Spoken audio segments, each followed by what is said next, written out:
Network എന്ന് പറയുന്ന വാക്ക് തന്നെ എന്താണെന്ന് വെച്ച് കഴിഞ്ഞാൽ നമുക്ക് എപ്പോഴും നമ്മൾ കേട്ടിട്ടുള്ളത് ഇന്റർനെറ്റ് എന്ന് പറയുന്ന ഒരു വേർഡാണ്. ഇന്റർനെറ്റ് ആക്ച്വലി നെറ്റ്വർക്കിന്റെ ഒരു കമ്പോണന്റ് ആണെന്നോ അല്ലെങ്കിൽ ഒരു എക്സാമ്പിൾ ആണെന്നോ നമുക്ക് പറയാവുന്നതാണ്. ആ വാക്ക് ഇപ്പൊ ഞാൻ എപ്പോഴും പല ക്ലാസ്സുകളിലും കമ്പ്യൂട്ടർ സയൻസിന്റെ ക്ലാസ്സസ് എടുക്കുമ്പോൾ പറയാറുള്ളതാണ്.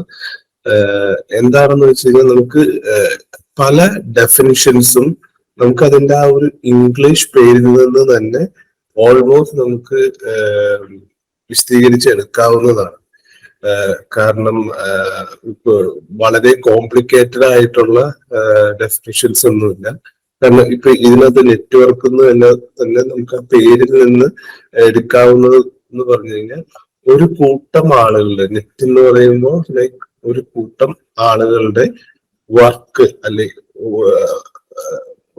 പല ആളുകൾ ഒരുമിച്ച് ചേരുന്ന ഒരു മെക്കാനിസം ആണ് എന്നത് നമുക്ക് അങ്ങനെ ഒരു ഡെഫിനേഷൻ ഇതിൽ നിന്ന് എടുക്കാവുന്നതാണ്. പക്ഷെ അത് മാത്രമല്ല നെറ്റ്വർക്കിന്റെ സംബന്ധം. അപ്പോ ഇവിടെ നമുക്ക് നെറ്റ്വർക്കിനെ സംബന്ധിച്ച് പറയുമ്പോൾ അതിന്റെ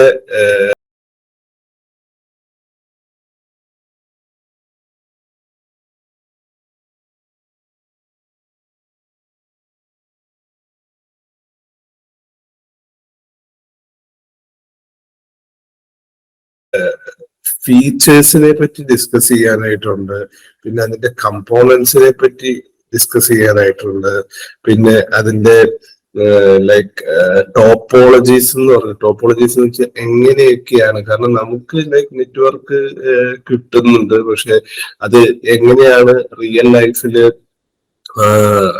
നമുക്ക് ഇപ്പൊ ഇന്റർനെറ്റ് ആണെങ്കിലോ അല്ലെങ്കിൽ കമ്പ്യൂട്ടേഴ്സ് തമ്മിൽ കണക്റ്റഡ് ആയിരിക്കുന്നത്, അങ്ങനെയുള്ള കുറച്ച് കാര്യങ്ങളൊക്കെയാണ് നമുക്ക് ഈ ചാപ്റ്ററിൽ ഡിസ്കസ് ചെയ്യാനായിട്ടുള്ളത്. പല പേരുകളും നമുക്ക് ഭയങ്കര ഫെമിലിയാരിറ്റി ഉള്ള കാര്യങ്ങൾ ഉണ്ടാകും, അതോടൊപ്പം തന്നെ പുതിയ ടേംസും ഒക്കെ തന്നെ ഉണ്ടാകും. ഓക്കെ, പക്ഷെ നമുക്ക് ഇവയൊന്നും പലതും ചില കാര്യങ്ങൾ നമുക്ക് ഡെയിലി ലൈഫിൽ നമുക്ക് കണ്ടുകൊണ്ട് അപ്രീഷിയേറ്റ് ചെയ്യാനായിട്ട് സാധിക്കും. ചിലത് നമുക്ക് കാണാത്ത രീതിയിൽ വെർച്വൽ ആയിട്ട് ഉള്ള രീതിയിലാണ് വരുന്നത്. ഓക്കെ, സോ നെറ്റ്വർക്ക് ഫീച്ചേഴ്സ് ആണ് നമ്മളുടെ ഈ 3rd ചാപ്റ്ററിൽ ഫസ്റ്റ് ഡിസ്കസ് ചെയ്യാനായിട്ട് ഉള്ളത്. സോ നമ്മളുടെ ഇത് ഇപ്പോൾ പണ്ട് ഫസ്റ്റ് കമ്പ്യൂട്ടറിനെ പറ്റി പറയുകയാണെങ്കിൽ ആദ്യത്തെ കമ്പ്യൂട്ടർ ഉണ്ടാകുമ്പോൾ അത്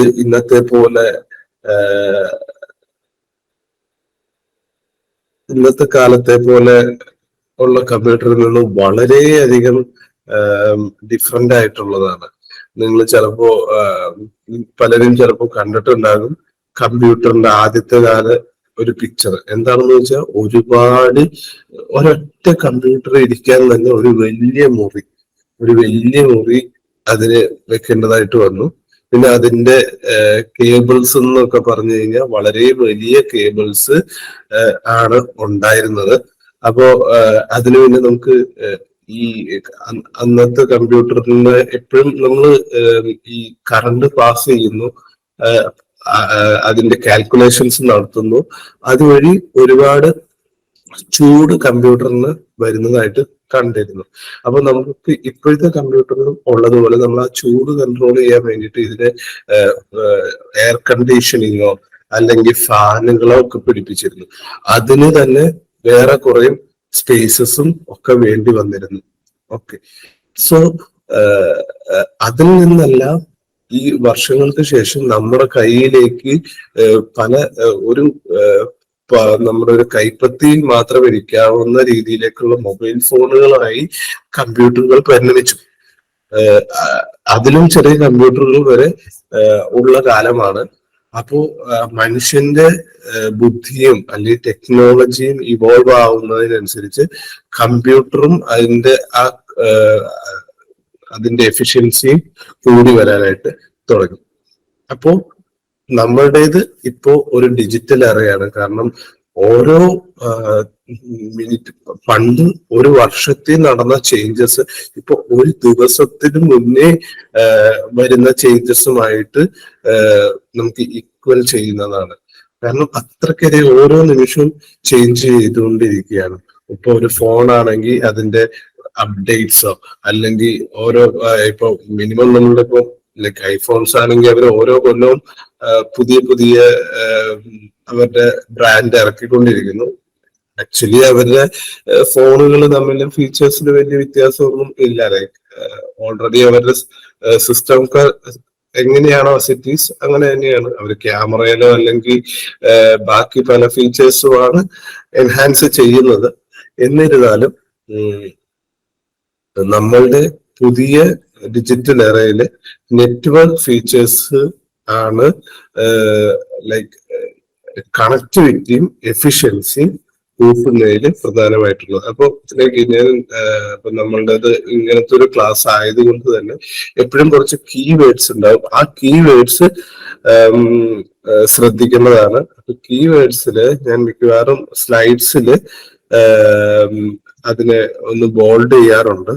അപ്പോ ഈ വാക്കുകൾ മാത്രം നമുക്കൊന്ന് ഓർത്തിരുന്നാൽ മതി. അപ്പൊ നമ്മളിപ്പോ പറഞ്ഞത് വെച്ച് നെറ്റ്വർക്ക് എന്ന് പറയുന്നത് ആ വേർഡിൽ നിന്ന് തന്നെ ഒന്ന് ഡിഫൈൻ ചെയ്യാനായിട്ട് നോക്കി.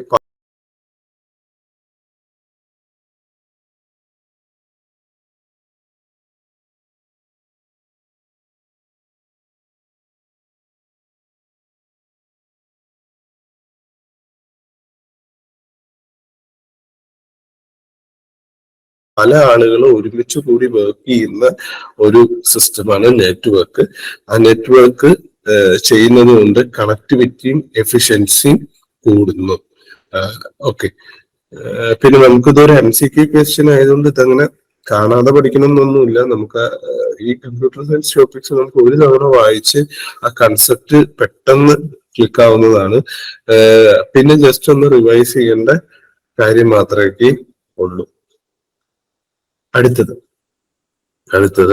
ഒപ്റ്റിമൈസിങ് നെറ്റ്വർക്ക് പെർഫോമൻസ് എന്ന് പറയുന്ന കാര്യമാണ്. അപ്പൊ അതിനു മുന്നേ ഞാൻ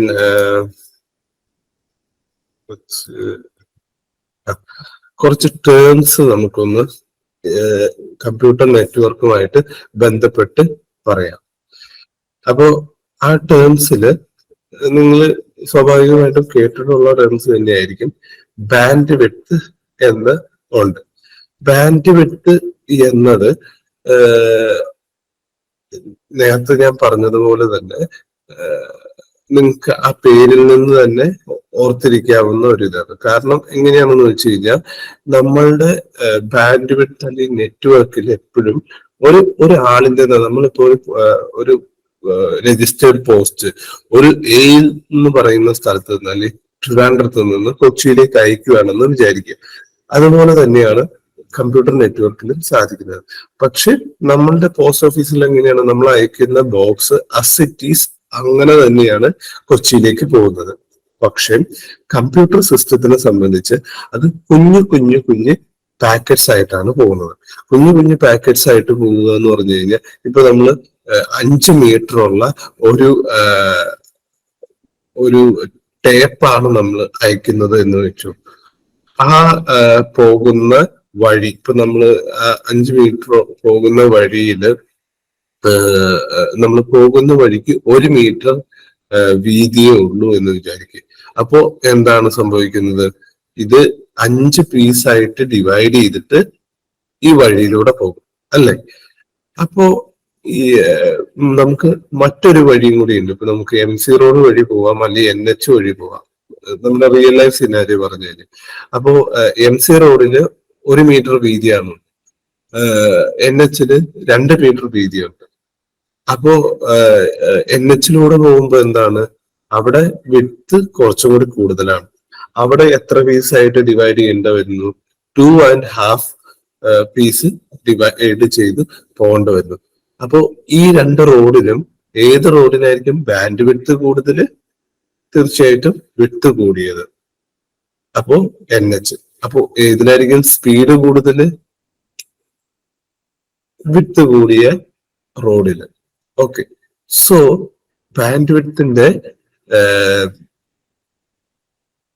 ഡെഫിനിഷൻ എന്ന് പറയുന്നത് ഞാൻ ഈ പറഞ്ഞ കൺസെപ്റ്റ് ആണ് സംഭവം. നിങ്ങൾക്ക് അത് ആൻസറിന് ഈ ഒരു കൺസെപ്റ്റ് ക്ലിയർ ആയി കഴിഞ്ഞാൽ ഇങ്ങനെ റിയൽ ലൈഫ് എക്സാമ്പിളിലൂടെ അത് അപ്രീഷിയേറ്റ് ചെയ്യാനായിട്ട് സാധിച്ചു കഴിഞ്ഞാൽ ഈസിയർ ആയിട്ട് ക്രാക്ക് ചെയ്യാം. പക്ഷെ നമുക്കൊരു ഡെഫിനിഷൻ ഒക്കെ ആയിട്ട് ഓർത്തിരിക്കണമെങ്കിൽ ഈ ഒരു ഡെഫിനിഷൻ നിങ്ങൾക്ക് യൂസ് ചെയ്യാവുന്നതാണ്. ക്ലാസ്സസിന് ശേഷം ഞാൻ സ്ലൈഡ്സ് ഓരോ ദിവസവും എടുത്ത് സ്ലൈഡുകൾ ഷെയർ ചെയ്യുന്നതാണ്. Okay, so bandwidth is the maximum amount of data that can be transmitted by the medium measured in hertz. Hertz എന്ന് പറയുന്നത് അത് ഫ്രീക്വൻസിയുടെ ഒരു യൂണിറ്റ് ആണ്.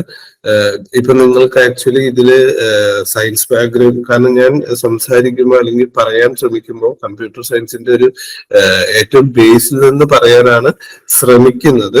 കാരണം പലർക്കും ചിലപ്പോൾ അവർ കമ്പ്യൂട്ടർ സയൻസ് അല്ലെങ്കിൽ കമ്പ്യൂട്ടർ റിലേറ്റഡ് ടോപ്പിക്സ് ചിലപ്പോൾ 10th പഠിച്ച് നിന്നതായിരിക്കും, അതിനുശേഷം പഠിക്കാത്ത പലരും ഉണ്ടാവും. അപ്പൊ നിങ്ങൾ ക്ലാസ് കേൾക്കുന്ന ഇപ്പൊ ലൈവിലുള്ള ആളുകളാണെങ്കിലോ അല്ലെങ്കിൽ നമ്മളുടെ ഇതിന് ശേഷം റെക്കോർഡിംഗ് കേൾക്കുന്ന ആളുകളാണെങ്കിലോ നിങ്ങൾക്ക് ചിലപ്പോ പല ടേംസും ഓൾറെഡി അറിയാവുന്നതുണ്ടാകാം. പക്ഷെ എന്നാലും അത് ജസ്റ്റ് ഒന്ന് കേട്ടിരിക്കാനുള്ള ഒരു ക്ഷമ കൊടുക്കുക. ഓക്കെ, അപ്പോ ഈ ഹാർട്സ് എന്ന് പറയുന്നത് അതൊരു സയന്റിസ്റ്റിന്റെ പേരാണ്. അദ്ദേഹത്തിന്റെ പേരിലുള്ള ഇത് എന്താന്ന് വെച്ചാൽ നമ്മുടെ മീറ്റർ ഒക്കെ പോലെ, അല്ലെങ്കിൽ മീറ്റർ, സെന്റിമീറ്റർ, ടൈമിനെ സംബന്ധിച്ച് സെക്കൻഡ് ഒക്കെ ഉള്ളതുപോലെ ഫ്രീക്വൻസിയുടെ ഒരു യൂണിറ്റ് ആണ് ഹെർട്സ് എന്ന് പറയുന്നത്. ഓക്കെ, ഫ്രീക്വൻസി എന്താണ് എന്ന് നിങ്ങൾക്ക് ചിലപ്പോൾ ഫിസിക്സും ഒക്കെ നമ്മളുടെ ഒരു ടോപ്പിക് അല്ല, ഫ്രീക്വൻസിയെ പറ്റി വരുന്നുണ്ട്. എന്നാലും കൂടുതൽ ഓർക്കേണ്ടത് ഫ്രീക്വൻസി എന്ന് പറയുമ്പോൾ ഒരു സമയത്ത് എത്ര പാക്കറ്റ്സിന് പോകാനായിട്ട് സാധിക്കും. എത്ര പാക്കറ്റ്സ് എന്ന് വെച്ചാൽ എത്ര വേവുകൾക്ക് പോകാനായിട്ട് സാധിക്കും. അതാണ് ഫ്രീക്വൻസി എന്നതുകൊണ്ട് ഉദ്ദേശിക്കുന്നത്. നമുക്ക് പക്ഷെ ഇവിടെ പഠിക്കുന്നത് ബാൻഡ് വിഡ്ത്ത് ആണ്. ബാൻഡ് വിഡ്ത്ത് എന്ന് വെച്ചാൽ ആ റോഡിന്റെ വീതി, എത്ര maximum amount of data that can be transmitted by the medium.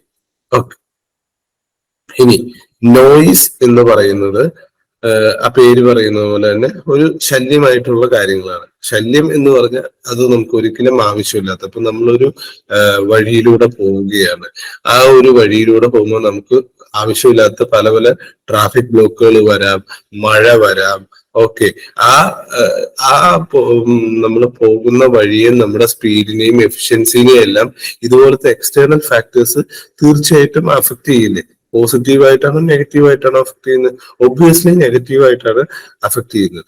So noise എന്ന് പറയുന്നത് അൺവാണ്ടഡ് ആയിട്ടുള്ള electrical or electro magnetic interference. കാരണം ഇതിനിടയ്ക്ക് ഇപ്പൊ നമ്മളുടെ ഒരു നെറ്റ് പോകും, ലൈക്ക് ഡാറ്റ പാക്കറ്റ്സ് പോകുന്നതിന് ഇപ്പൊ എന്തെങ്കിലും ഒരു ഇൻഫ്ലുവൻസ് ഓഫ് കോമ്പസ് ഒക്കെ വന്നു കഴിഞ്ഞാൽ അത് തീർച്ചയായിട്ടും ആ ഡാറ്റ സിഗ്നൽസിന്റെ സ്പീഡിനെ നെഗറ്റീവ്ലി, അഡ്വേഴ്സ്ലി അഫക്ട് ചെയ്യും. Okay, so noise is the unwanted electrical or electromagnetic interference that can be adversely affect the transmitted data signals.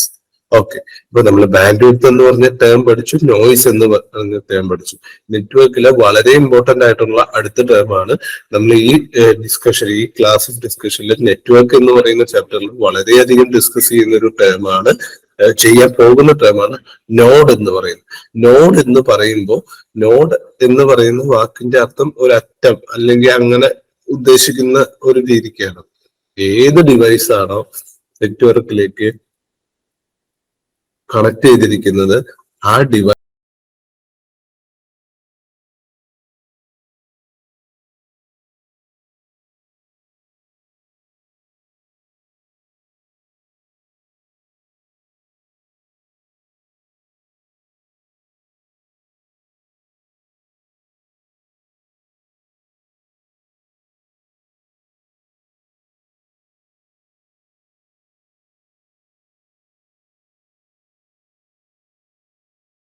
എന്ന് പറയുന്ന പേരാണ് നോഡ് എന്ന് പറയുന്നത്. അത് കമ്പ്യൂട്ടർ ആയിക്കോട്ടെ, സ്കാനർ ആയിക്കോട്ടെ, പ്രിന്റർ ആയിക്കോട്ടെ, മൊബൈൽ ആയിക്കോട്ടെ, എന്ത് മൗസ് ആയിക്കോട്ടെ, ഹെഡ്സെറ്റ് ആയിക്കോട്ടെ, എന്ത് സിസ്റ്റമാണ് ആ കമ്പ്യൂട്ടർ നെറ്റ്വർക്കിലേക്ക് കണക്ട് ചെയ്തിരിക്കുന്നത് അതിന് പറയുന്ന പേരാണ് നോഡ് എന്ന് വിചാരിച്ചു മതി. അപ്പൊ band width, noise, node. Okay, so നമുക്ക് തിരിച്ചു വരാം. നമ്മളുടെ നെറ്റ്വർക്കിന്റെ ഫീച്ചേഴ്സ് ആണ് ആദ്യം നമ്മൾ ഡിസ്കസ് ചെയ്തിരുന്നത്. ആ നെറ്റ്വർക്കിന്റെ ഫീച്ചേഴ്സിലേക്ക് വന്നു കഴിയുമ്പോൾ നമ്മള് ഫസ്റ്റ് പറഞ്ഞ ഒരു വാക്ക് കണക്ടിവിറ്റി, എഫിഷ്യൻസി ആണ് നെറ്റ്വർക്ക് ഫീച്ചേഴ്സിന്റെ പ്രൈമറി റോളായിട്ട് ഉണ്ടാവുന്നത്. സോ ഇവിടെ എന്താന്ന് വെച്ച് കഴിഞ്ഞാൽ ഈ നെറ്റ്വർക്കിന്റെ പെർഫോമൻസ് കൂട്ടാനായിട്ടുള്ള വഴികൾ എന്തൊക്കെയാണ്? ഒന്ന്, നമുക്ക് ബാൻഡ് വിഡ്ത്ത് അലോക്കേഷൻ കൂട്ടുക, അല്ലെ? ഒന്ന് ചോദിച്ചപ്പോ നമുക്ക് പോകാനുള്ള വഴി ചെറുതാണെങ്കിൽ എന്ത് ചെയ്യും? ഒന്ന് വഴി കൂട്ടുക, അല്ലെ? വഴി കൂട്ടുക എന്നുള്ളതാണ് ഏറ്റവും വഴിയുടെ വീതി കൂട്ടുക എന്നുള്ളതാണ് ആദ്യത്തെ മാർഗം. ഓക്കെ, അപ്പോ മാക്സിമൈസിങ് ബാൻഡ് വിഡ്ത്ത് അലോക്കേഷൻ. അടുത്തത് മിനിമൈസിങ് ലേറ്റൻസി. ലേറ്റൻസി എന്ന വാക്കിന്റെ അർത്ഥം എന്ന് പറഞ്ഞു കഴിഞ്ഞാൽ ലൈക്ക് എത്രത്തോളം നമുക്ക് ലേറ്റ് ആകുന്നു എന്നതാണ്. ഇപ്പോ കൊച്ചി നിൽക്കുന്ന ഒരാൾക്ക് ഈ ഒരു ഡാറ്റ പാക്കറ്റ് കിട്ടിയിട്ട് വേണം പുള്ളിക്ക് വേറൊരു കാര്യം ചെയ്യാൻ, അല്ലെങ്കിൽ വേറൊരു സ്ഥലത്തേക്ക് പോകാൻ. അപ്പോ ഈ ഒരു ഡാറ്റ പാക്കറ്റ് വരുന്നത് എന്ന സമയം അദ്ദേഹത്തിന്റെ പെർഫോമൻസിനെ ബാധിക്കുമല്ലേ, അല്ലെ? കാരണം അദ്ദേഹത്തിന് ഇത് കിട്ടിയാൽ മാത്രമേ പോകാനായിട്ട് പറ്റൂ. അപ്പൊ അദ്ദേഹത്തിന് ആ ഒരു ഡാറ്റ പാക്കറ്റ് കിട്ടാനുള്ള ലാഗിന് പറയുന്നതാണ് ലേറ്റൻസി എന്ന് പറയുന്നത്. അതൊന്ന് നിങ്ങൾ എന്താണെന്നൊന്ന് ജസ്റ്റ് സൈലന്റ് നോട്ട് ചെയ്ത് വെച്ചു. ലേറ്റൻസി എന്ന് പറയുന്നത് it is the lag to obtain the or receive the data packet at receiver's end എന്നത്.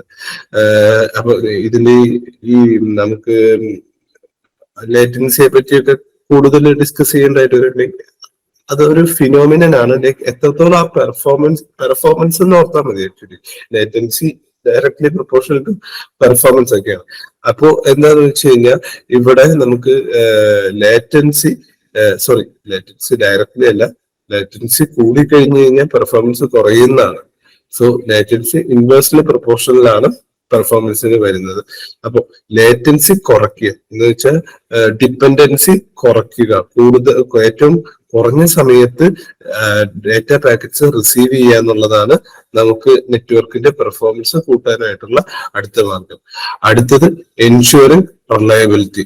എൻഷുറിങ് റിലയബിലിറ്റി എന്ന് പറഞ്ഞു കഴിഞ്ഞാൽ ഇപ്പൊ നമുക്ക് പല മാർഗങ്ങളുണ്ട്. നമുക്ക് ഇവിടുന്ന് ഈ ഡാറ്റ പാക്കറ്റ്സ് പോകുമ്പോൾ നമുക്ക് റെയിൽവേ വഴി പോവാം, റോഡ് വഴി പോവാം, അല്ലെങ്കിൽ ഫ്ലൈറ്റ് വഴി പോവാം. ഇതിൽ നമുക്ക് ഏത് മാർഗത്തെയാണോ നമുക്ക് കൂടുതൽ ലൈക്ക് വിശ്വസിക്കാവുന്നത്? ഇപ്പൊ നമ്മളെ സംബന്ധിച്ച് ഡെയിലി ലൈഫ് നോക്കുമ്പോൾ ഈ 3 മാർഗവും നമുക്ക് വിശ്വസിക്കാവുന്നതാണ്. പക്ഷെ എന്താണെന്ന് വെച്ച് കഴിഞ്ഞാൽ കമ്പ്യൂട്ടർ നെറ്റ്വർക്കിനെ സംബന്ധിച്ച് നോക്കുമ്പോൾ അവിടെ ലൈക്ക് അവര് അതിന്റെ ഒരു ആക്യുറസി നോക്കും. ഏത് വഴിക്കാണ് ഏറ്റവും കൂടുതൽ ആക്യുറസി ഉള്ളത്. അപ്പൊ ആ ആക്യുറസിയാണ്, അല്ലെങ്കിൽ ഏത് കറക്റ്റ് സമയത്ത് ഡാറ്റ പാക്കറ്റ്സ് എത്തിച്ചിട്ടുള്ളത് ഏത് മെത്തേഡാണെന്ന് നോക്കും. അപ്പൊ അതിനാണ് നമുക്ക് എത്രത്തോളം വിശ്വസിക്കാൻ പറ്റും എന്നതാണ് റിലയബിലിറ്റി എന്നുകൊണ്ട് ഉദ്ദേശിക്കുന്നത്. ഓക്കെ, സോ നെറ്റ്വർക്ക് പെർഫോമൻസ് കൂട്ടാനായിട്ട് ബാൻഡ് വിഡ്ത്ത് കൂട്ടിയാൽ സാധിക്കും. പിന്നെ ലേറ്റൻസി കുറയ്ക്കാനായിട്ട് സാധിക്കും. കാരണം നമുക്ക് ചിലപ്പോ MCQ ക്വസ്റ്റ്യൻസ് ആയതുകൊണ്ട് ഈ മൂന്ന് ഓപ്ഷനൊക്കെ നമുക്ക് തരാം. Like on which of the following ഏത് ഫീച്ചർ കൂട്ടുമ്പോഴാണ് നമുക്ക് നെറ്റ്വർക്കിന്റെ പെർഫോമൻസ് കൂടുന്നത് എന്ന് ചോദിക്കാനുണ്ട്. അപ്പൊ മാക്സിമൈസിങ് ലാറ്റൻസി എന്ന് പറഞ്ഞു കഴിഞ്ഞാൽ തെറ്റായിട്ടുള്ള ഉത്തരവാണ്. പിന്നെ മിനിമൈസിങ് ബാൻഡ് വിഡ്ത്ത് എന്ന് പറഞ്ഞാൽ തെറ്റായിട്ടുള്ള ഉത്തരവാണ്. ഓക്കെ, അപ്പോ അങ്ങനെയാണ് maximising band width allocation, minimising latency, ensuring reliability. ഈ 3 നെറ്റ്വർക്ക് പെർഫോമൻസിനെ കൂട്ടാനായിട്ടുള്ള പ്രധാനപ്പെട്ട മാർഗങ്ങൾ. അപ്പൊ അങ്ങനെ ചെയ്യണമെങ്കിൽ എന്താണ്? ഇതുപോലെ തന്നെ ലൈക്ക് നമ്മുടെ ഇപ്പൊ കൊച്ചി ട്രിവാൻഡ്രം റോഡ് നമുക്ക് ഏറ്റവും സ്പീഡായിട്ട് കറക്റ്റായിട്ട് പോകണമെങ്കിൽ ആ പോകുന്ന വഴിക്കെല്ലാം ഒരു കൃത്യമായ നിയമവും അവിടുത്തെ ട്രാഫിക് മാനേജ്മെന്റും എഫക്റ്റീവ് ആണെങ്കിൽ അത്യാവശ്യം എന്നാൽ മാത്രമല്ലേ നമുക്ക് കറക്റ്റ് സമയത്ത് പോകാൻ പറ്റുള്ളൂ. അല്ലാതെ തോന്നിയ രീതിയിൽ പല വണ്ടികളും ആ റോഡിലൂടെ പോയി കഴിഞ്ഞു കഴിഞ്ഞാൽ നമ്മുടെ വഴി അവിടെ തടസ്സപ്പെടും, നമുക്ക് എത്തിച്ചേരേണ്ട സമയത്ത് നമ്മൾ എത്തത്തില്ല. സോ അവിടെ പ്രോട്ടോകോൾസ് ട്രാഫിക് മാനേജ്മെന്റും വളരെയധികം ഇമ്പോർട്ടന്റ് ആണ്. Okay, next security and resilience. So നമ്മൾ ഈ ഡാറ്റ പാക്കറ്റ്സ് പോകുന്നത് കൊണ്ട് തന്നെ നമുക്കറിയാം ഡാറ്റയാണ് ഇന്നത്തെ കാലത്ത് മീൻസ് 21st സെഞ്ചുറിയിലെ ഏറ്റവും വാല്യുബിൾ ആയിട്ടുള്ള വസ്തു. ബാക്കി നമ്മളുടെ മെറ്റീരിയൽ ആയിട്ടുള്ള ഈവൻ ഗോൾഡ്, ഡയമണ്ടിനെ കാലും ഒക്കെ വളരെയധികം ഇമ്പോർട്ടന്റ് ആയിട്ടുള്ള വാല്യുബിൾ ആയിട്ടുള്ള വസ്തുവാണ് ഡാറ്റ എന്ന് പറയുന്നത്. ഇപ്പൊ നമ്മൾ ആക്ച്വലി ഇപ്പൊ ഫേസ്ബുക്കോ അല്ലെങ്കിൽ ട്വിറ്ററോ പോലെയുള്ള ബഹുരാഷ്ട്ര കമ്പനികൾ എങ്ങനെയാണ് ലാഭം ഉണ്ടാക്കുന്നത് ആർക്കെങ്കിലും അറിയാമോ? ലൈക്ക് നിമിഷയാണ് നമുക്കിപ്പോൾ ഉള്ളത്, രാകേഷ് ഉണ്ടായിരുന്നു. ഫേസ്ബുക്ക് എങ്ങനെയാണ് അവര് പ്രോഫിറ്റ് ഉണ്ടാക്കുന്നതെന്ന് അറിയാമോ നിമിഷയ്ക്ക്? കാരണം നമ്മൾ ആക്ച്വലി അവർക്ക് പൈസ ഒന്നും കൊടുക്കുന്നില്ലല്ലോ ഫേസ്ബുക്കിനോ ഇൻസ്റ്റാഗ്രാമിനോ ഒന്നും.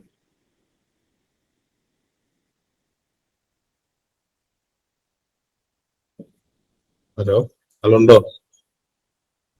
ഹലോ, ആ, ഫേസ്ബുക്കോ ഇൻസ്റ്റാഗ്രാമൊക്കെ യൂസ് ചെയ്യുന്ന ആളാണോ? ആണ്.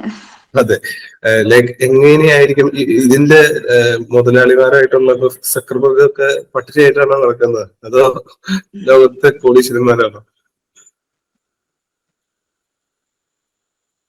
ഹലോ, ഹലോ, ആ, എങ്ങനെയാണ് അവർക്ക് റവന്യൂ ഉണ്ടാക്കുന്നതെന്ന് എന്തെങ്കിലും എവിടെയെങ്കിലും വായിക്കുകയോ അല്ലെങ്കിൽ കേട്ടിട്ടുണ്ടോ?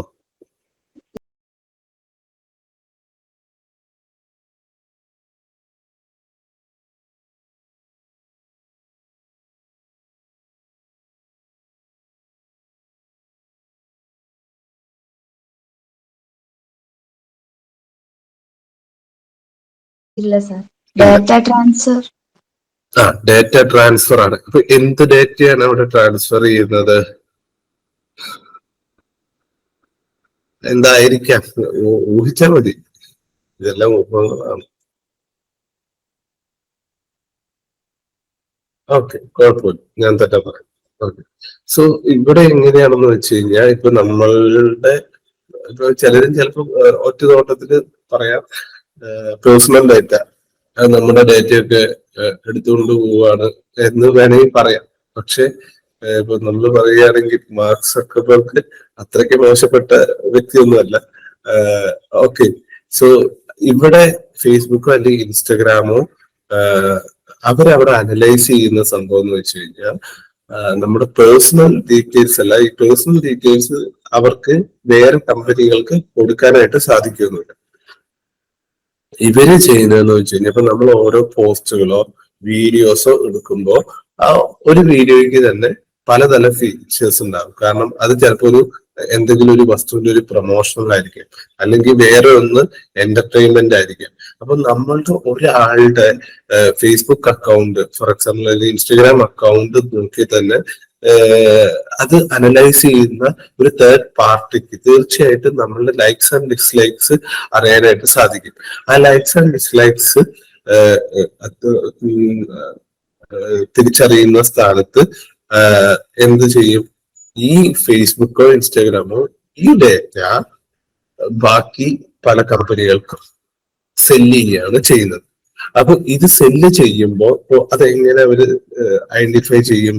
അവര് നമ്മളുടെ ലൈക്കും കമന്റും വെച്ചിട്ടാണ് എന്നൊരു വാദം ആദ്യമേ കേൾക്കും. പക്ഷെ അതല്ല, നമ്മൾ എത്രത്തോളം എൻഗേജ് ചെയ്യുന്നുണ്ട്, അല്ലെങ്കിൽ നമ്മുടെ സ്ക്രീൻ ടൈം ഒരു പോസ്റ്റില് കൊടുക്കുന്നുണ്ട്. കാരണം നമ്മളിപ്പോ ഒരു പോസ്റ്റ് വന്നു, നമുക്കിപ്പോ ഒരു പൊളിറ്റിക്കൽ ആയിട്ടുള്ള ഒരു പോസ്റ്റ് ആണെന്ന് വിചാരിച്ചത്, നമുക്കത് ഇഷ്ടമല്ല, നമുക്ക് നമ്മളത് പെട്ടെന്ന് സ്വൈപ്പ് ചെയ്ത് വിടും.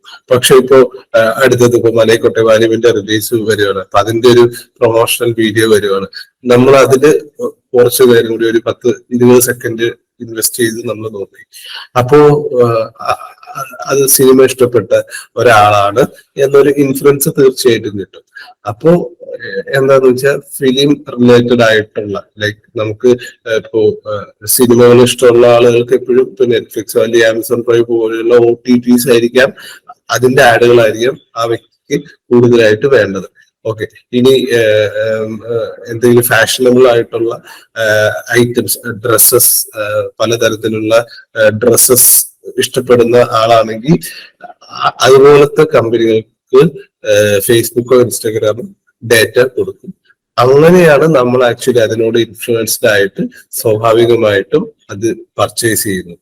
അങ്ങനെ നമ്മളുടെ എൻഗേജ്മെന്റ് ഡേറ്റാസ് മറ്റ് കമ്പനികൾക്ക് സെല്ല് ചെയ്തിട്ടാണ് ഫേസ്ബുക്കോ ഇൻസ്റ്റാഗ്രാമോ പോലെയുള്ള കമ്പനീസ് റവന്യൂ സമ്പാദിക്കുന്നത്. സോ നമുക്ക് അതിൽ നിന്ന് വിടാം. ഞാൻ നമ്മുടെ ഡേറ്റ എന്ന് പറയുന്ന കൺസെപ്റ്റിനെ പറ്റി പറഞ്ഞപ്പോ ഒന്ന് സൂചിപ്പിച്ചു എന്നേ ഉള്ളൂ.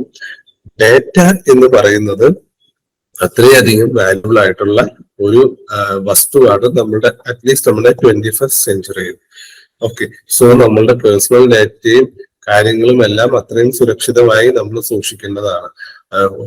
ഒരുപാട് പേർക്ക് ഇപ്പൊ പലരും നമ്മളെ വിളിക്കുന്ന സ്പാമുകളോ കാര്യങ്ങളോ ഒക്കെ ഉണ്ടാവും. ഡേറ്റാസ് മിനിമം ആയിട്ട് മാത്രമേ ഷെയർ ചെയ്യാവൂ.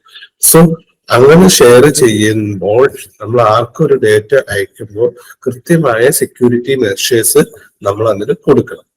അപ്പോ അതിന് നമുക്ക് എന്തൊക്കെ ചെയ്യാനായിട്ട് സാധിക്കും? നമ്മുടെ ഈ ഒരു എക്സാമ്പിളിൽ തന്നെ പറയുകയാണെങ്കിൽ അതിന്റെ സേഫ്റ്റി ഒഴിവാക്കാനായിട്ട്, ലൈക്ക് അതിന്റെ പ്രശ്നങ്ങൾ ഒഴിവാക്കാനായിട്ട് നമുക്ക് എന്തൊക്കെ ചെയ്യാൻ സാധിക്കും? ഇപ്പോ നിങ്ങള് ആക്ച്വലി ഇപ്പോ നമ്മളുടെ കേരളത്തിലായതുകൊണ്ട് KRAIനെ പറ്റി സംസാരിക്കുന്നുണ്ടായിരുന്നു. അപ്പൊ KRAIൽ വന്ന സമയത്ത് KRAIന്റെ 2 അറ്റത്തും വലിയ മതിലുകൾ പണിയും എന്ന് പറഞ്ഞിരുന്നു. എന്തിനാണ് അങ്ങനത്തെ മതിലുകൾ പണിയുന്നത്? കാരണം അന്നേരം അതിനകത്തേക്ക് ഇൻക്ലൂഡ് ചെയ്യുന്ന ആളുകളുടെ ലൈക്ക് ഇപ്പോ മനുഷ്യരെ പോലെയല്ല, ആനിമൽസ് ഒക്കെ അറിയാതെ തന്നെ അതിനകത്തേക്ക് ഇൻക്ലൂഡ് ചെയ്ത് കയറാനായിട്ട് സാധിക്കും. അപ്പൊ അവരുടെ ഇൻക്ലൂഷൻ ഒഴിവാക്കാൻ വേണ്ടിയിട്ടാണ് അതുപോലത്തെ മതിലുകൾ കെട്ടാനായിട്ട് സാധിച്ചത്. ലൈക്ക് കെയർ മാനേജ്മെന്റ് ഒക്കെ അത് പറഞ്ഞത്. സോ നമ്മളുടെ ഒരു ഡേറ്റ ഇവിടുന്ന് ട്രിവാൻഡ്രത്ത് നിന്ന് കൊച്ചിയിലേക്ക് അയക്കുമ്പോൾ നമ്മൾ സേഫ് ആയിട്ട് പോകാൻ വേണ്ടിയിട്ട് എന്ത് ചെയ്യും? അവിടെ കുറച്ച് വാൾസ് ക്രിയേറ്റ് ചെയ്യും. അപ്പൊ ആ വാളില് ഒരു കമ്പ്യൂട്ടർ ടേംസിൽ പറയുന്നതാണ് ഫയർ വാൾ എന്ന് പറയുന്നത്. ഓക്കെ, പിന്നെ എൻക്രിപ്ഷൻ എന്ന് പറയുമ്പോൾ നിങ്ങൾക്കറിയാവുന്നതാണ്, നമ്മൾ കോഡിംഗ് ലാംഗ്വേജസ് പലതും എഴുതും അല്ലെ? ഇപ്പോ പല ഇതിനും പറയുകയാണെങ്കിൽ നമുക്കിപ്പോ ഒരാള് മറ്റൊരാൾക്ക് അയക്കുമ്പോൾ സ്റ്റെൻസിൽ വഴി അയക്കാം, അല്ലെങ്കിൽ വേറെ എന്തെങ്കിലും. നിങ്ങളിപ്പോ മോഴ്സ് കോഡ് കേട്ടിട്ടുള്ളവരൊക്കെ ഉണ്ടാകാം, നമ്മുടെ ഈ ലോകമഹായുദ്ധങ്ങളിലൊക്കെ യൂസ് ചെയ്തിട്ടുള്ളത്. കാരണം പെട്ടെന്ന് ഒരാൾക്ക് വായിച്ച മനസ്സിലാകാത്ത കോഡുകൾ വഴി ഉണ്ടാവും. അതിൽ ആ കോഡ് വഴി ആ ഡേറ്റയെ മാറ്റുന്നതിനാണ് എൻക്രിപ്ഷൻ എന്ന് പറയുന്നത്. അപ്പോ നമ്മൾ അങ്ങനെ ആ ഒരു കോഡ് വഴി മാറ്റുമ്പോൾ അത് തിരിച്ചെത്തുന്ന സ്ഥലത്തും ആ കോഡ് ചെയ്യപ്പെട്ട രൂപത്തിൽ തന്നെയല്ലേ എത്തുന്നത്. അപ്പൊ റിസീവർക്ക് അത് മനസ്സിലാവണമെങ്കിൽ എന്ത് ചെയ്യും? ഇതേ ആ കോഡ് വെച്ച് തന്നെ അദ്ദേഹം അതിനെ ഡീക്രിപ്റ്റ് ചെയ്യണം. ഓക്കെ, അപ്പൊ എൻക്രിപ്ഷൻ ഡീക്രിപ്ഷൻ എന്ന് പറയുന്ന 2 വാക്കുകളുണ്ട്, ഓർക്കുക. എൻക്രിപ്ഷൻ ഈ ക്രിപ്റ്റോഗ്രഫി എന്നൊക്കെ ചിലപ്പോൾ ആളുകൾ കേട്ടിട്ടുണ്ടാകാം. എനിവേ, എൻക്രിപ്ഷൻ എന്ന് പറയുന്നത് നമ്മൾ ട്രിവാൻഡ്രത്ത് നിന്ന് ഒരു എയിൽ നിന്ന് ബിയിലേക്ക് ഡേറ്റ അയക്കുമ്പോൾ ആ ഡേറ്റയെ സേഫർ ആയിട്ട് വെക്കാൻ വേണ്ടിയിട്ട് ആ ഡേറ്റയെ ഒരു കോഡ് വെച്ച് കൺവേർട്ട് ചെയ്യുന്നതിനാണ് എൻക്രിപ്ഷൻ എന്ന് പറയുന്നത്. ഓക്കെ, അടുത്തത് ഇൻട്രൂഷൻ ഡിറ്റക്ഷൻ സിസ്റ്റം. ഇതൊക്കെ നമുക്ക് ആക്ച്വലി ഓപ്ഷൻസ് കാണുമ്പോൾ തീർച്ചയായിട്ടും ഐഡന്റിഫൈ ചെയ്യാനായിട്ട് വലിയ ബുദ്ധിമുട്ടുള്ള കാര്യങ്ങളൊന്നുമില്ല. പക്ഷെ നമ്മൾ ഇതിനൊരു ക്ലാസ് ഇതായിട്ട് പോകുമ്പോൾ ഇത് തീർച്ചയായിട്ടും പറയാതെ പോകാനായിട്ട് സാധിക്കില്ലല്ലോ. Okay, so intrusion detection system എങ്ങനെയാണ് മറ്റു ആളുകൾ ഇൻവേഡേഴ്സ് നമ്മൾ പറഞ്ഞൊരു ടേം ഇവിടെ ഉണ്ട്. ഒരു 3 ടേംസിനെ പറ്റി നമ്മൾ നേരത്തെ ഡിസ്കസ് ചെയ്തു. ബാൻഡ് വിഡ്ത്ത്, നോയിസ്, പിന്നെ നോഡ്. അതിനകത്ത് മറ്റു നോയിസുകൾ വരാതിരിക്കാനായിട്ടുള്ള എഫിഷ്യന്റ് ഡിറ്റക്ഷൻ മെക്കാനിസം ഒക്കെ നമുക്ക് സെക്യൂരിറ്റിയുടെ ഭാഗമായിട്ട് ഏർപ്പെടുത്താൻ പറ്റും. ഓക്കെ, സോ അങ്ങനെ ഏർപ്പെടുത്തുന്ന രീതിയിൽ നമുക്ക് എന്ത് കിട്ടും? കണ്ടിന്യൂസ് കണക്ടിവിറ്റി കിട്ടും, പിന്നെ ഓപ്പറേഷണൽ സ്റ്റെബിലിറ്റി ഒക്കെ കിട്ടും. ഓക്കെ, ശരി. അടുത്തത് ഇത് ആക്ച്വലി ഇങ്ങനത്തെ ഒരു ഫീച്ചർ വരാനുള്ള ചാൻസ് കൂടുതലാണ്. കാരണം നമുക്കെപ്പോഴും കറണ്ട് അഫയേഴ്സുമായിട്ട് ബന്ധപ്പെട്ട് ഉള്ള ഫീച്ചേഴ്സിന് കുറച്ചധികം വെയിറ്റേജ് വരാനായിട്ട് സാധ്യതയുണ്ട്. കാരണം IoT എന്ന് പറയുന്ന ഒരു concept, IoT, internet of things, അത് ഫുൾ ഫോം അറിയില്ലെങ്കിൽ നോട്ട് ചെയ്ത് വെക്കുക. IoT എന്ന് പറഞ്ഞാൽ ഇന്റർനെറ്റ് ഓഫ് തിങ്സ്. ഇതിനെ നിങ്ങൾ ഒന്നും ആയിട്ട് നമുക്ക് റിയൽ ലൈഫ് എക്സാമ്പിളിലേക്ക് പോകാം. കാരണം ഒരു നമ്മളുടെ ഇപ്പൊ ഇന്ത്യൻ സിനാരിയോയില് അത്രയും വിചാരിക്കേണ്ട ഒരു ഇന്നത്തെ കാലത്ത് അമേരിക്കയില് ഒരു നമ്മുടെ പ്രായത്തിലുള്ള ഒരാള് രാവിലെ ഈ സമയത്ത് എഴുന്നേക്കുന്ന പ്രൊസീജിയർ നിങ്ങളൊന്ന് മനസ്സിലാലോചിക്കുകയാണെങ്കിൽ അദ്ദേഹത്തിന്റെ കുറച്ച് കമാൻഡ്സിലൂടെ പല ഡിവൈസസ് പ്രവർത്തിക്കാനായിട്ട് നോക്കും. കാരണം അദ്ദേഹം എണീക്കുമ്പോൾ തന്നെ ആ ഒരു ഡിവൈസിന് ഒരു പേരിട്ടിട്ടുണ്ടാവും. ഇപ്പൊ ഞാൻ രാജു രാധ എന്ന് പറയുന്നത്, ആ രാജു ഒരു കോഫി ബേക്കറിനോട് കോഫി ഉണ്ടാക്കാനായിട്ട് പറയുന്നു, കോഫി അവിടെ ഉണ്ടാകും. അതോടൊപ്പം തന്നെ രാധയോട് വേറെ ഒരു ബ്രെഡ് ടോസ്റ്റ് ചെയ്തുണ്ടാക്കാനായിട്ട് പറഞ്ഞ് രാധ അവിടെ അതുണ്ടാക്കും. പിന്നെ കണ്ണൻ എന്ന് പറഞ്ഞ ഒരാളാണ്, കണ്ണൻ വാഷ് ദ കാർ എന്ന് പറഞ്ഞു കഴിഞ്ഞാൽ ഓട്ടോമാറ്റിക്കലി അവിടെ ഒരു റോബോട്ടോ അല്ലെങ്കിൽ ഒരു ഡിവൈസോ ഉണ്ടാകും. ആ ഡിവൈസ് ആ കാറ് വാഷ് ചെയ്യും. ഓക്കെ, സോ ഒരു lot of devices, computing devices അദ്ദേഹത്തിന്റെ വീട്ടിൽ കണക്ട് ചെയ്ത് വെച്ചിട്ടുണ്ടാകും. ഇത് കണക്ട് ചെയ്യുന്ന എങ്ങോട്ടാണ്? അദ്ദേഹത്തിന്റെ വീട്ടിലെ വൈഫൈയിലോട്ടോ അല്ലെങ്കിൽ നെറ്റ്വർക്കിലോട്ടാണ് കണക്ട് ചെയ്യുന്നത്. അങ്ങനെ പല വസ്തുക്കള് എല്ലാം ഇന്റർലിങ്ക്ഡ് ആയിട്ട് ഒരു സിസ്റ്റത്തിലേക്ക് കണക്ട് ചെയ്യുന്നത് എന്ന് പറയുന്ന പുതിയ മെക്കാനിസമാണ് ഇന്റർനെറ്റ് ഓഫ് തിങ്സ്. ഇവിടെ എന്താണെന്ന് വെച്ചാൽ മെഷീൻസ് വന്നിട്ട് മനുഷ്യന്റെ പല പ്രവർത്തന രീതിയാണ്, മനുഷ്യൻ ചെയ്യേണ്ട പല വസ്തുക്കളെയും അത് കൈയടക്കുന്നതാണ്. നമുക്ക് ഈ IoT എന്ന വാക്ക് കേൾക്കുമ്പോൾ പരമ്പരാഗതമായിട്ട് മനുഷ്യൻ ചെയ്തിട്ടുള്ള ഡ്യൂട്ടീസ് എല്ലാം മെഷീൻ ചെയ്യുന്ന രീതിയിലേക്കാണ് വരുന്നത്. ഓക്കെ, സോ IoT ഇന്റഗ്രേഷൻ എന്ന് നമുക്ക് വായിക്കാം.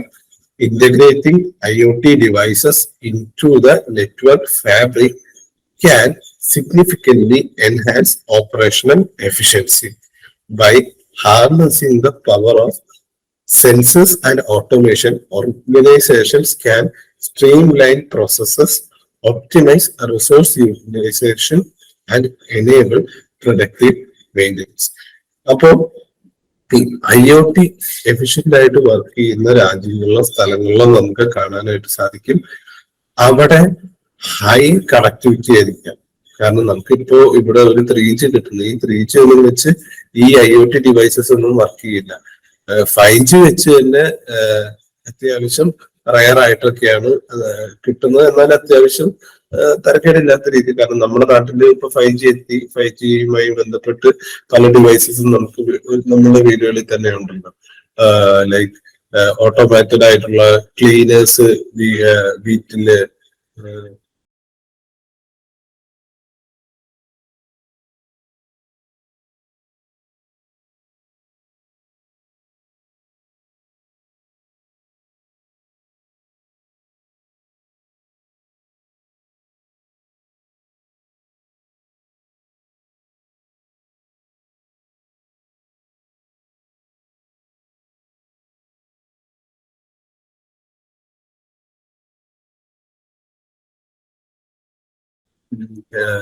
ഇൻസ്റ്റാൾ ചെയ്തിട്ടുള്ളവരുണ്ട്, അതുപോലെ കോഫി മേക്കേഴ്സ് ഇൻസ്റ്റാൾ ചെയ്തിട്ടുള്ളവരുണ്ട്, പിന്നെ ക്യാമറാസ് ഒക്കെ ഉണ്ടല്ലോ.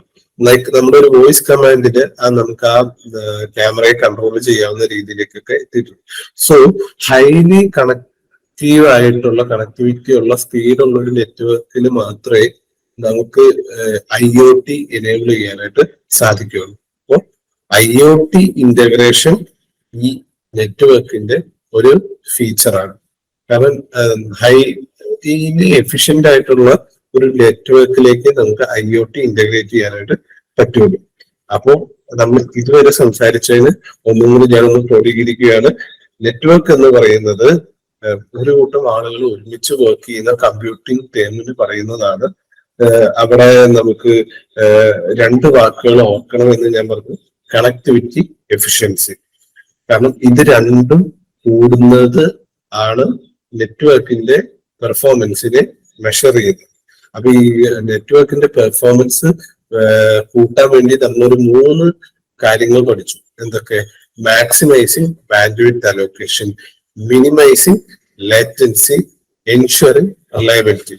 ഓക്കെ, പിന്നെ അതങ്ങനെ ഏർപ്പെടുത്തണമെങ്കിൽ എന്ത് ചെയ്യണം എന്ന് നമ്മൾ പറഞ്ഞു? എഫിഷ്യന്റ് ആയിട്ടുള്ള നെറ്റ്വർക്ക് പ്രോട്ടോകോൾസും ട്രാഫിക് മാനേജ്മെന്റും ഉണ്ടാകാം. പിന്നെ നമ്മൾ നേരെ പോയി ഒരു 3 ടേംസ് പഠിച്ചു നെറ്റ്വർക്കുമായി ബന്ധപ്പെട്ട്. First, bandwidth. Maximum amount of data is transmitted through A medium. Next, noise എന്ന് പറയുന്നത് the unwanted electric or electromagnetic interference or pulses which harnessing the efficiency of the transmission of data. Next, node. Any devices, for example, computer, printer, scanner, which is connected to a network is called as node in the world. Okay, so first feature, optimizing network performance in a ശേഷം നമ്മൾ discuss ചെയ്തത് security and Reliance ആണ്. അപ്പൊ സെക്യൂരിറ്റിയെ പറ്റി സംസാരിച്ചപ്പോൾ നമ്മൾ data is a very valuable thing which we are witnessing in the 21st century. So ഈ data വളരെയധികം പ്രൊട്ടക്ട് ചെയ്യേണ്ടതായിട്ടുള്ള കാര്യമുണ്ട്. അപ്പൊ ഈ പോകുന്ന വഴിയെ പ്രൊട്ടക്ട് ചെയ്യാനായിട്ട് നമുക്ക് രണ്ട് സൈഡിലും, ലൈക്ക് രണ്ട് സൈഡിൽ എന്ന് പറഞ്ഞാൽ ഞാനത് ആ ഒരു ഫിസിക്കൽ ഇതിൽ പറഞ്ഞു തന്നു. ആ മീഡിയത്തെ കൺട്രോൾ ചെയ്യാനും പ്രൊട്ടക്ട് ചെയ്യാനും വേണ്ടി ഫയർ വാൾസ് ഉണ്ടാക്കുന്നുണ്ട്. കമ്പ്യൂട്ടിംഗ് ടൈമാണ് ഫയർ വാൾ. നമുക്ക് ആ ഫയർ വാൾ എന്നത് ഓർക്കാൻ വേണ്ടിയാണ് ഞാൻ കേരയിൽ എന്ന് പറയുന്ന ഒരു എക്സാമ്പിളിലേക്ക് കൊണ്ടുവരാനായിട്ട് ശ്രമിച്ചത്. സോ പിന്നെ നമുക്ക് എന്തൊക്കെ ചെയ്യാനായിട്ട് സാധിക്കും? എൻക്രിപ്റ്റ് ചെയ്യാനായിട്ട് സാധിക്കും. എൻക്രിപ്റ്റ് എന്ന് പറയുന്നത് ആ ഡേറ്റയെ മാനിപ്പുലേറ്റ് ചെയ്യാന്ന് പറഞ്ഞാൽ മൊത്തത്തോടെ ഡേറ്റ കളയുന്നല്ല, ഒരു കോഡ് വെച്ചോ അല്ലെങ്കിൽ നമുക്ക് ഒരു നോംസ് വെച്ചിട്ടോ ആ ഡേറ്റയെ വേറൊരു ഫോമിലേക്ക് ആക്കുക. പെട്ടെന്ന് കാണുന്ന ഇൻട്രൂഡർക്ക് മനസ്സിലാകാത്ത രീതിയിൽ, റിസീവർക്ക് മാത്രം മനസ്സിലാകുന്ന രീതിയിലേക്ക് നമുക്ക് എൻക്രിപ്റ്റ് ചെയ്യാനായിട്ട് സാധിക്കും. പിന്നെ ഇൻട്രൂഷനെ ഡിറ്റക്ട് ചെയ്യുന്ന, ആരെങ്കിലും വന്നാൽ ഇൻട്രൂഷനെ ഡിറ്റക്ട് ചെയ്യുന്ന സിസ്റ്റംസ് ഒക്കെ ഇൻസ്റ്റാൾ ചെയ്യുക എന്നതാണ് നമുക്ക് സെക്യൂരിറ്റി ആൻഡ് റെസിലിയൻസിന് ഉപയോഗിക്കാനായിട്ട് സാധിക്കുന്നത്. അടുത്തത് പഠിച്ചതാണ് IoT ഇന്റഗ്രേഷൻ. ഒരുപാട് ഡിവൈസസ് ഒരൊറ്റ നെറ്റ്വർക്കിലേക്ക് കണക്ട് ചെയ്ത് വർക്ക് ചെയ്യുന്നതാണ് ഇന്റർനെറ്റ് ഓഫ് തിങ്സ് എന്ന് പറയുന്ന ഇത്. അവിടെ നിന്ന് ഹൈ സ്പീഡും ഹൈ എഫിഷ്യന്റ് ആയിട്ടുള്ളത് ആണ് വേണ്ടത്. ഇപ്പൊ നമ്മളുടെ രാജ്യത്ത് IoT ഡിവൈസസ് പ്രചാരത്തിലേക്ക് വന്നുകൊണ്ടിരിക്കുന്ന സമയമാണ്. സോ അത് ക്വസ്റ്റ്യൻ ആയിട്ട് വരാനായിട്ടുള്ള ചാൻസ് കൂടുതലാണ്. ഇപ്പൊ സ്കാൻഡിനേവിയൻ കൺട്രീസിലോ അല്ലെങ്കിൽ US പോലെയുള്ള കൺട്രീസിലോ ഇതൊക്കെ അതിന്റെ അത്യാവശ്യം നല്ല രീതിയിലേക്ക് ഡെവലപ്ഡ് ആയിട്ടുണ്ട്. അവിടെ ഹൈ നെറ്റ്വർക്കും കണക്ടിവിറ്റിയും ഉള്ളത് കൊണ്ടാണ് ഇത് സാധിക്കുന്നത്. ഓക്കെ, സോ IoT ഇന്റഗ്രേഷൻ പഠിച്ചു. നമുക്ക് അവസാനത്തെ ഫീച്ചറാണ് ഉള്ളത് ക്ലൗഡ് കണക്ടിവിറ്റി എന്ന് പറയുന്നത്. പിന്നെ ഞാൻ നിങ്ങളോട് പറയാനായിട്ട് ആഗ്രഹിക്കുന്നത്, ഈ നെറ്റ്വർക്ക് ഫീച്ചർ എന്ന് പറയുമ്പോൾ നമ്മളൊരു 4 ഫീച്ചേഴ്സാണ് ഇവിടെ ഡിസ്കസ് ചെയ്യുന്നത്. ഈ 4 മാത്രമേ ഉള്ളൂ എന്ന് അല്ല, നമുക്ക് ഒരുപാട് ഫീച്ചേഴ്സ് ഉണ്ട്. എല്ലാം നമുക്ക് അങ്ങനെ ഡിസ്കസ് ചെയ്യാനായിട്ട് സാധിക്കില്ല. ബാക്കിയെല്ലാം പക്ഷെ നമുക്ക് ഇതിന്റെ ഒരു ബേസ് വെച്ചിട്ട് തന്നെയുള്ള ഒരു ഓപ്ഷൻസ് തന്നെയാണ് വരാനായിട്ട് മോസ്റ്റ് പ്രോബബ്ലി ചാൻസ് ഉണ്ട്. സോ നിങ്ങൾക്ക് അങ്ങനെ ഈ നാലുമല്ലാത്ത മറ്റൊരു ഫീച്ചർ വന്നു കഴിഞ്ഞു കഴിഞ്ഞാൽ ഈ പറഞ്ഞ ഐഡിയാസിൽ ഇത് നിങ്ങൾ ഈ വാക്ക് മാത്രമായിട്ട് ആലോചിക്കാതെ വാക്കുകൾ നമ്മൾ കണക്ട് ചെയ്ത് ഉള്ള രീതിയിൽ ആലോചിക്കുകയാണ്. ഇപ്പൊ ഒരു അഞ്ചാമത്തെ ഒരു ഫീച്ചർ ആണോ എന്ന് പറഞ്ഞു വന്നു കഴിഞ്ഞാൽ അങ്ങനെ വരാനുള്ള ചാൻസ് പ്രോബബിലിറ്റി ലോ ആണ്. ഇത് ഈ നാലെണ്ണമൊക്കെ തന്നെയാണ് ഏറ്റവും കൂടുതൽ ക്വസ്റ്റ്യൻസിൽ വരാറുള്ളത്. സോ നിങ്ങൾക്ക് അങ്ങനെ ഈ കൺസെപ്റ്റ് വെച്ച് ലിങ്ക് ചെയ്യുകയാണെങ്കിൽ പിക്ക് ചെയ്യാനായിട്ട് സാധിക്കും. ഓക്കെ, പിന്നെ ക്ലൗഡ് കണക്ടിവിറ്റി. ക്ലൗഡ് എന്നത് നിങ്ങൾക്ക് എല്ലാവർക്കും അറിയാവുന്നതാണ്. ലൈക്ക് നമ്മളുടെ ഫോർ എക്സാമ്പിൾ ഇത് പറയുകയാണെങ്കിൽ നമ്മളുടെ ക്ലൗഡ് എന്ന് പറയുന്നത് വിർച്വൽ ആയിട്ടുള്ള ഒരു സ്റ്റോറേജ് ആണ്. പണ്ട് നമ്മൾ ഡാറ്റ സ്റ്റോർ ചെയ്തുകൊണ്ടിട്ട് ഫിസിക്കൽ സ്റ്റോറേജ് ആയിട്ടാണ്. നമ്മളുടെ സിസ്റ്റത്തിന്റെ അകത്താണ് ഈ ഹാർഡ് ഡിസ്ക് എന്ന് പറയും, അല്ലെങ്കിൽ സെക്കൻഡറി ഡിവൈസസ് ആയിട്ടുള്ള pen drive, CD, floppy, DVD, like hard drive, like external hard disk പോലെയുള്ള സെക്കൻഡറി സ്റ്റോറേജ് ഡിവൈസസ്, ഫിസിക്കൽ സ്റ്റോറേജസിലാണ് നമ്മളുടെ ഡേറ്റ നമ്മൾ സ്റ്റോർ ചെയ്തുകൊണ്ടിരുന്നത്. പക്ഷെ ഇന്ന് അതിന്റെ കാലം മാറി ക്ലൗഡ് എന്ന് പറയുന്ന ഒരു വിർച്വൽ ഏരിയയിൽ നമ്മൾ നമ്മളുടെ ഡേറ്റ സ്റ്റോർ ചെയ്യുന്നത് മെക്കാനിസമാണ് ക്ലൗഡ് എന്ന് പറയുന്നത്. ആ വാക്ക് കേൾക്കുന്നത് പോലെ തന്നെ മുകളിൽ എവിടെയോ ഐസൊലേറ്റഡ് ആയിട്ടുള്ള ഒരു ഏരിയയിൽ നമ്മുടെ ഡേറ്റ സ്റ്റോർ ചെയ്യുന്നതിനാണ് ക്ലൗഡ് എന്ന് പറയുന്നത്. അപ്പോൾ ഇന്നത്തെ കാലത്ത് ഡേറ്റ സ്റ്റോർ ചെയ്യുന്നത് ക്ലൗഡുകളിലാണ്. അപ്പൊ ഈ ക്ലൗഡ് യൂസ് ചെയ്യുന്നതുകൊണ്ട് നമുക്ക് ഇപ്പൊ പെൻഡ്രൈവ് യൂസ് ചെയ്യുന്നത് കൊണ്ട് സംഭവിക്കുന്നത് ഒരു പെൻഡ്രൈവിന് ഫിസിക്കൽ ഡാമേജ് വരാം. പക്ഷെ ക്ലൗഡിൽ അതുപോലത്തെ ഫിസിക്കൽ ഡാമേജസ് വേറെ ടയേഴ്സ് ഒക്കെ വരുന്നത് വളരെയധികം കുറവാണ്. പെൻഡ്രൈവ് ആയതുകൊണ്ട് തന്നെ ലൈക്ക് കൊറോഷൻ വേണമെങ്കിൽ സംഭവിക്കാം. അങ്ങനെ പല ഫിസിക്കൽ സാധനമാണല്ലോ. അപ്പൊ അത് പല രീതിയിലും ഉപയോഗശൂന്യമാകും. പക്ഷെ ക്ലൗഡ് അങ്ങനെ ഉപയോഗശൂന്യമാകുന്ന ഒരു വസ്തുവല്ല, അതൊരു വിർച്വൽ മെമ്മറിയാണ്. സോ ക്ലൗഡിലൂടെ കണക്ട് ചെയ്യുവാണ് ഇവിടെ ചെയ്യുന്നത്.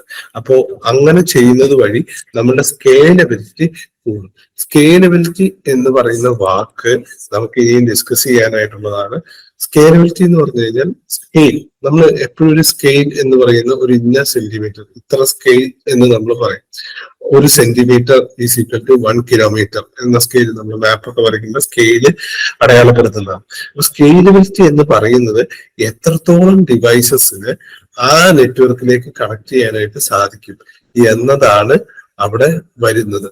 അപ്പോ ഇപ്പം നമ്മൾ ആ IoT കാര്യം പറഞ്ഞപ്പോ ആ ഒരു വീട്ടിൽ തന്നെ ഒരു 10 ഡിവൈസസോ 15 ഡിവൈസസോ ആ നെറ്റ്വർക്കിലേക്ക് കണക്ട് ചെയ്തിട്ടുണ്ടാകാം.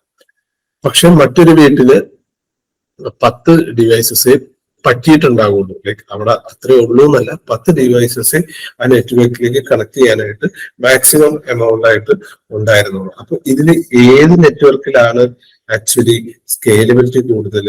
15 നെറ്റ്വർക്കിലാണ്. അപ്പൊ അതായിരിക്കും കൂടുതൽ effective. Okay, so cloud services നമുക്ക് സ്കേലബിലിറ്റി കൂട്ടുന്നു, ഫ്ലെക്സിബിലിറ്റി കൂട്ടുന്നു, തീർച്ചയായിട്ടും കോസ്റ്റ് എഫക്റ്റീവ്നെസ് ഉണ്ട്. കാരണം നിങ്ങൾക്ക് എപ്പോഴും നോക്കുകയാണെങ്കിൽ ഒരു ക്ലൗഡിന്റെ പൈസയും ഒരു ഹാർഡ് ഡിസ്കിന്റെ ക്യാഷും കൂടി കമ്പയർ ചെയ്ത് നോക്കാവുന്നതാണ്. ഓക്കെ, സോ പിന്നെ ക്ലൗഡ് ലൈക്ക് നമുക്ക് അങ്ങനെ വെർച്വൽ ആയിട്ടുള്ള മെമ്മറി ആയതുകൊണ്ട് തന്നെ വെയർ ആൻഡ് ടയേഴ്സ് വരാനായിട്ട് ചാൻസ് കുറവാണ്.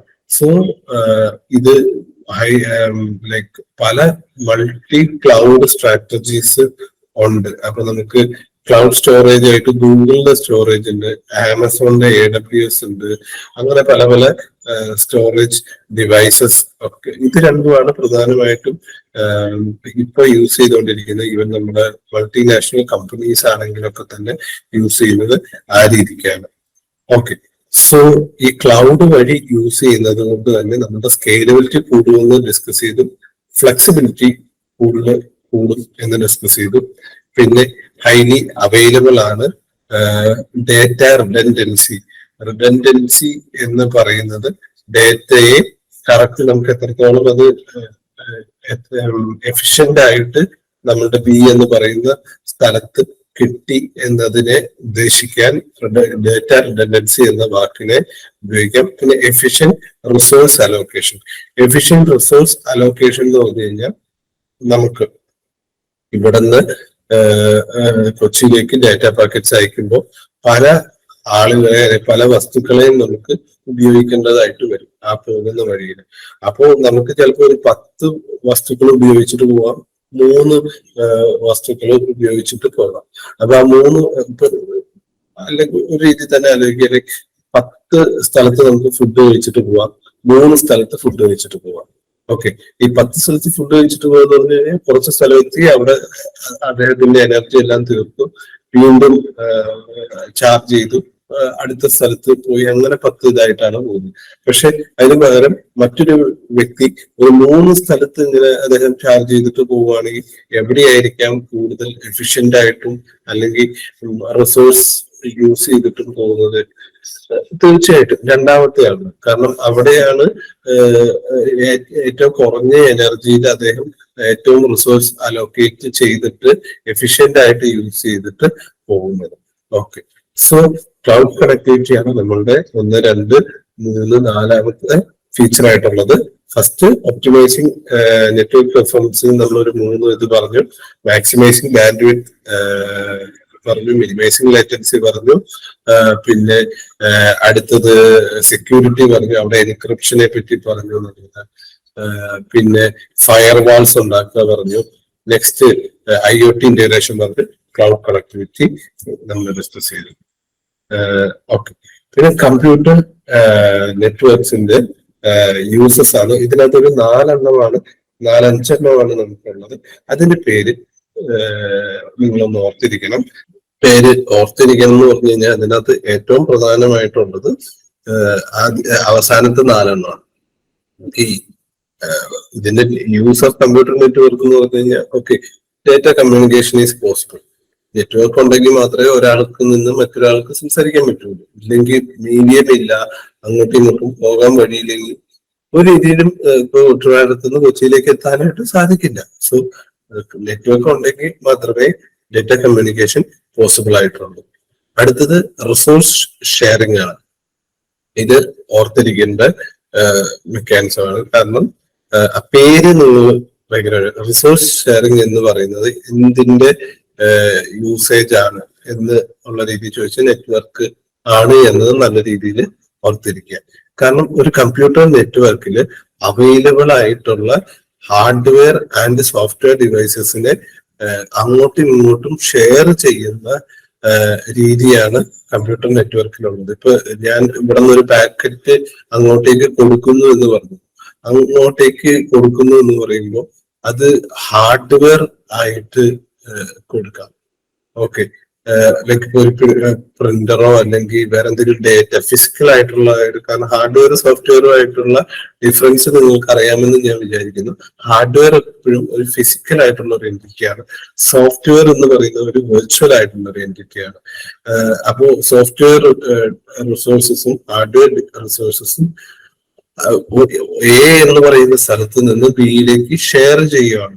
ലൈക്ക് എക്ക് ഉണ്ടായിരുന്ന ഒരു വസ്തു ബിക്കും കൂടി ഷെയർ ചെയ്യുന്നതാണ് നെറ്റ്വർക്കിങ്ങിലൂടെ ചെയ്യുന്നത്. അടുത്തത് റിലയബിലിറ്റി ആണ്. Reliability, scalability, price performance ratio. ഇതിന് നമ്മൾ ഈ റിലയബിലിറ്റിയും സ്കെയിലബിലിറ്റിയും നമ്മൾ ഡിസ്കസ് ചെയ്തതാണ്. എന്താണെന്ന് വെച്ച് കഴിഞ്ഞാൽ എത്രത്തോളം നമുക്ക് ആ ഡേറ്റയെ അല്ലെങ്കിൽ ആ ഡേറ്റ വരുന്ന വഴിയെ നമുക്ക് റിലൈ ചെയ്യാനായിട്ട്, എത്രത്തോളം ഡിപ്പെൻഡ് ചെയ്യാനായിട്ട് പറ്റും എന്നതാണ് ഉള്ളത്. അപ്പൊ ഇവിടെ റിലയബിലിറ്റി എന്ന് പറയുമ്പോൾ ഇപ്പോ ഒരു ഫയല് അയക്കുന്നതിന് മുന്നേ തന്നെ ആ സെൻഡർ അതിന്റെ ഒരു കോപ്പിയൊക്കെ സാധാരണ എടുത്തു വെക്കും. അങ്ങനെ കോപ്പി എടുത്തു വെച്ച് കഴിഞ്ഞാൽ ഇൻ കേസ് എന്തെങ്കിലും രീതിയിൽ ആ ഡേറ്റ നഷ്ടപ്പെട്ടാലും ഡേറ്റ പോകുന്നില്ല, കാരണം സെൻഡറിന്റെ കയ്യിലുണ്ട്. അപ്പൊ അങ്ങനെ ഒരു ബാക്കപ്പ് ആക്ച്വലി ഓൾറെഡി അവിടെ സെറ്റപ്പ് ചെയ്തിട്ടുണ്ട്. ഓക്കെ, അടുത്തത് സ്കെയിലബിലിറ്റി ആണ്.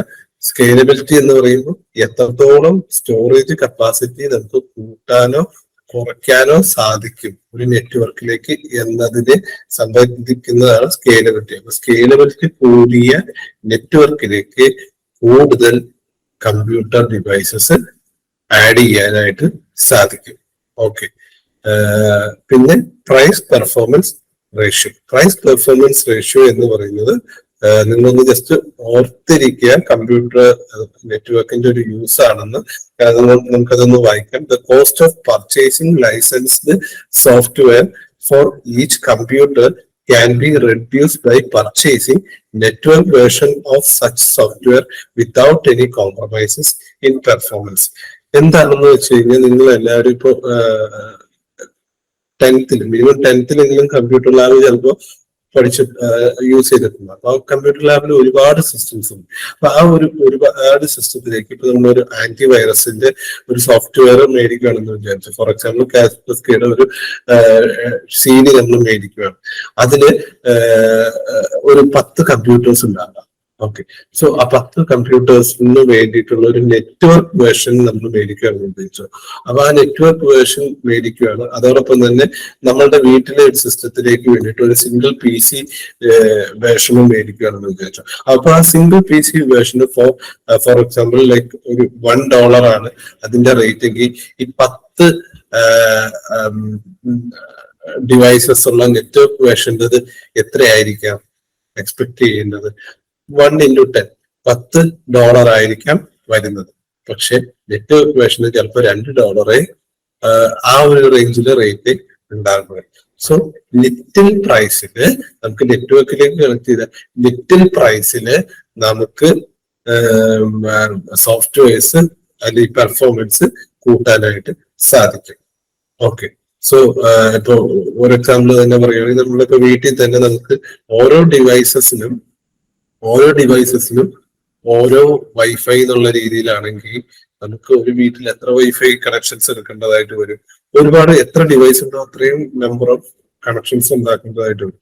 പക്ഷെ അതല്ല, എത്ര ലൈക്ക് ഇവിടെ ഈ ഡിവൈസസ് എല്ലാം കൂടി ഒരൊറ്റ സിംഗിൾ നെറ്റ്വർക്കിലേക്ക് കണക്ട് ചെയ്യുമ്പോൾ അവിടെ ഒരൊറ്റ വൈഫൈ കണക്ഷന് വേണ്ടി വരുന്നതായിട്ട് ഉള്ളു. ഓക്കെ.